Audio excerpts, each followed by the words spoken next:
নমস্কার, রাধে রাধে, ওম নমঃ শিবায়। আজকে যেটা নিয়ে আলোচনা করব সেটা হচ্ছে কর্ম বা কর্মফল।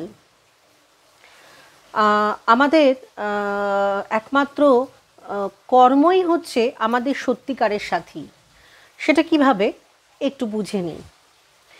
একদা এক রাজার 4 রানী ছিল। এদের মধ্যে যে ছোট রানী ছিল তাকে রাজা সব থেকে বেশি ভালোবাসতেন, সবচেয়ে বেশি প্রিয় ছিল ছোট রানী রাজার। তো রাজার একদম নয়নের মণি ছিল ছোট রানী। রাজা যেখানেই যেতেন সেখানেই সবসময় ছোট রানীকে সঙ্গে রাখতেন। ছোট রানীকে চোখের নজরের বাইরে যেতে দিতেন না, কাজ ছাড়া করতেন না, তার সঙ্গে সমস্ত রকম পরামর্শ করতেন, মানে একদম পাটরানী আর কি। আর সেজরানীকেও মাঝে মাঝে সঙ্গে নিতেন।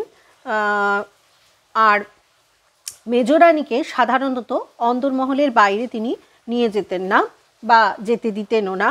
তবে অন্য কোনো রাজ্য থেকে আমন্ত্রণ এলে বা বিশেষ আবশ্যক হলে তিনি কদাচিৎ প্রাসাদের বাইরে বেরোনোর মেজরানী সুযোগ পেতেন এবং তাদের সঙ্গে যেতেন। বড় রানীকে রাজার একেবারেই পছন্দ ছিল না, একদম কোনো কেয়ারই করতো না।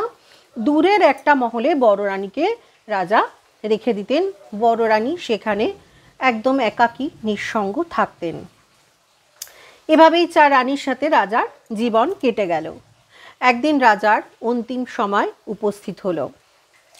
রাজামশাই তার সবচেয়ে প্রিয় ছোট রানীকে তখন ডেকে পাঠালেন এবং বললেন যে দেখো, আমার অন্তিম কাল উপস্থিত হয়েছে, তো তুমি আমার সবচেয়ে প্রিয় রানী, তোমাকে ফেলে আমি কেমন করে যাই, তো তুমি আমার সাথে চলো, আমার সাথে তুমি সহমরণে চলো, তুমি আমার অন্তিম সময়ে সাথী হও। ছোট রানী তো শুনেই প্রচণ্ড ক্ষেপে গেলেন এবং বললেন যে এটা কেমন কথা বলছেন মহারানী, আপনি না আপনার সবচেয়ে প্রিয় রানী, আপনি আমাকে সহমরণে যেতে বলছেন, এটা আমার পক্ষে সম্ভব নয়। এই কথা বলে ছোট রানী মুহূর্তেই রাজাকে পরিত্যাগ করলেন। তখন রাজামশাই সেজ রানীকে ডেকে সব কথা জিজ্ঞাসা করলেন, তুমি কি আমার অন্তিম সময়ের সাথী হবে? সেজরানী বললেন, দেখুন, আপনার অন্তিম যাত্রার জন্য সকল প্রকার সুবন্দোবস্ত আমি করে দেব। আপনার অন্তিম ক্রিয়াতে যাতে কোনো রকম বাধা না আসে, সব কিছু সঠিকভাবে সম্পন্ন হয়, তার সব দিকে আমি খেয়াল রাখব। কিন্তু আপনার অন্তিম যাত্রার সাথী হতে আমি প্রস্তুত নই। এ যাত্রায় আপনাকে একাই যেতে হবে। রাজামশাই এইভাবে মেজরানীকেও তার অন্তিম যাত্রার সাথী হতে বললেন। মেজরানী বললেন, ঠিক আছে, আমি শ্মশান পর্যন্ত যেতে পারি, কিন্তু তারপরের পথটুকু আপনাকে একাই যেতে হবে মহারাজ। রাজামশাই তার প্রিয় 3 রানীর ব্যবহারে অত্যন্ত ব্যথিত হলেন। তিনি ভাবলেন, এদের এত ভালোবেসেছি, যখন যা প্রয়োজন তার দিকে আমি নিজের দিকে তাকাইনি, তাদের টুকটুকু দেখেছি, যা চেয়েছি আমি এক মুহূর্তে সেটার জোগাড় করেছি। তা সত্ত্বেও এরা কেউই আমার অন্তিম যাত্রার সঙ্গী হতে চাইছে না। এমন কেউই কি নেই যে আমার অন্তিম যাত্রার সঙ্গী হতে পারে? বড় রানীর মহল দূরে হওয়া সত্ত্বেও তিনি রাজামশাইয়ের অন্তিম সময়ের খবর পেয়ে সাথে সাথে ছুটে এলেন। তিনি নিজেই রাজামশাইয়ের অন্তিম যাত্রার সাথী হতে চাইলেন। রাজামশাই অবাক হলেন এবং বললেন, আমি তো সারা জীবন তোমাকে শুধু ঘৃণা করেছি, তোমার জন্য কিচ্ছু করিনি, তোমায় কিচ্ছু দিইনি, তোমার খোঁজটুকু নিয়েও নিইনি, কখনো তোমার কথা আমি ভাবিনি। তুমি তা সত্ত্বেও আমার অন্তিম সময় সাথী হতে চাইছো, তুমি আমার জন্য সহমরণে যেতে প্রস্তুত? বড় রানী বললেন, হ্যাঁ, আমি আপনার সঙ্গেই যাব। শেষ পর্যন্ত বড় রানী রাজার অন্তিম সময়ের সাথী হলেন। ঠিক এভাবেই প্রত্যেক মানুষের জীবনে না 4টে সাথী থাকে। কি কি? রাজার বড় রানীর মতো আত্মার প্রথম সাথী হলো তার কর্ম। যে কর্মের প্রতি আমরা কখনোই খেয়াল করি না বা খেয়াল রাখি না বা দৃষ্টি দিই না, যা করছি, কেন করছি, সেটার কি কারণ, কোনো ভাবনা চিন্তাতেই বেশিরভাগ সময় আমরা যাওয়ার চাই না, মানে যেটা মনে হলো করে ফেললাম, যা হবে পরে দেখা যাবে, এরকম একটা দৃষ্টিভঙ্গি থাকে। আমাদের দ্বিতীয় সাথী হলো আমাদের বন্ধু বান্ধব ও আত্মীয় স্বজন, যাদের প্রতি আমাদের স্নেহ, ভালোবাসা ও মোহ আছে, মায়া আছে, যাদের সঙ্গে আমাদের ভালোবাসা ও আদান প্রদানের সম্পর্ক আছে, যাদের প্রতি মোহবশত আমাদের নজর বা দৃষ্টি আছে, তারা আমাদের অন্তিমকালের শ্মশান পর্যন্ত সাথী হয়। এর বেশি তারা যেতে চাইলেও যেতে পারেন না। তৃতীয় সাথী হলো আমাদের সকল প্রকার ধনসম্পদ, যা অন্তিম সময়ে আমাদের যথোপযুক্ত সংস্কার, আমাদের যে দেহটা যে সৎকার করা হবে আর কি, যে কোনো মানুষের যখন মৃত্যু হয়, আত্মা যখন তার শরীর ছাড়ে, তখন সৎকার্যটা একটা ভাইটাল ব্যাপার। দেহটা যেন ঠিকমতো সৎকার করা হয় সেটা দেখা হয়, কারণ মানুষের সবচেয়ে বেশি মায়া বা মোহ থাকে নিজের শরীরটার ওপর। তো সেই শরীরটাকে সে আত্মা যদি দেখে যে সেই শরীরটা ঠিকভাবে সৎকার হলো না, তো সেই আত্মার মুক্তি হয় না। সেই কারণেই প্রত্যেকেই চেষ্টা করে কোনো মানুষ মারা যাওয়ার পর যথোপযুক্তভাবে তার দেহের সৎকার করতে। তো চতুর্থ সাথী হলো সেই সমস্ত ধন সম্পদ যা আমরা সারা জীবনে, যার পিছনে আমরা বেশি সময় দিই, যার পিছনে আমরা ছুটি। চতুর্থ সাথী অর্থাৎ রাজা ছোট রানীর মতো আমাদের সবচেয়ে প্রিয় সাথী হলো আমাদের নিজের দেহ বা শরীর। প্রত্যেক মানুষের কাছেই আমাদের শরীরটা অত্যন্ত প্রিয়। এই শরীরকে সাথে নিয়েই আমরা কর্ম করি।